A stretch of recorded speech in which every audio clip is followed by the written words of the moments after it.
Hey everybody, Brock Boyd, CMI, and today I want to talk to hiring managers about selling points for your company and your opportunity that are going to be the most effective. And this is recruiting checklist item number 3. There are a lot of companies that actually don't put much effort into selling points at all. They really focus on the qualifications of the candidate that they're looking for and kind of throw out the whole concept of selling points and just kind of assume that everybody should flock to them because they have a position open.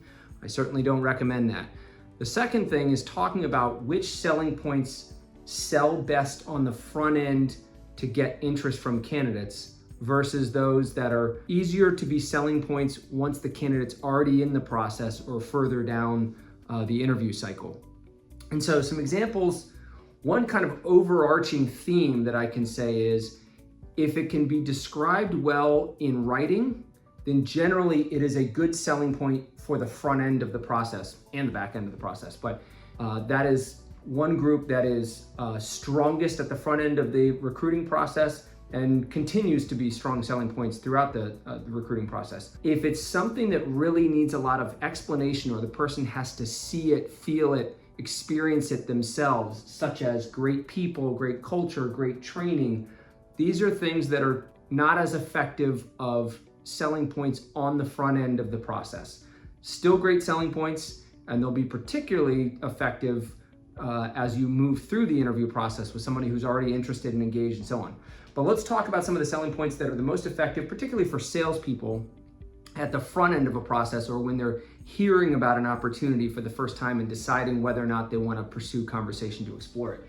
So some of the strongest would be evidence of company growth, and whether that's growth in terms of customers or growth in terms of revenue. You don't even have to share the number of customers or share the actual revenue. If you can share, over the past year or over the past 3 years, we've grown by X%, either in customer terms or in revenue terms. The other is the differentiation of the product or service. So something that can be actually described and the person on the other end is actually going to be able to follow along with what that description was.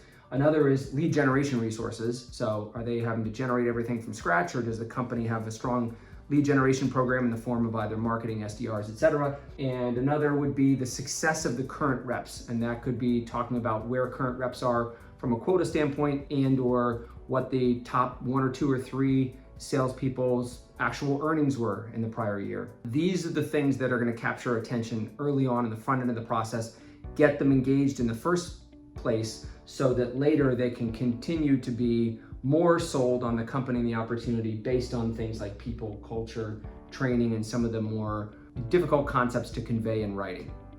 So that is it for this week. Happy hunting.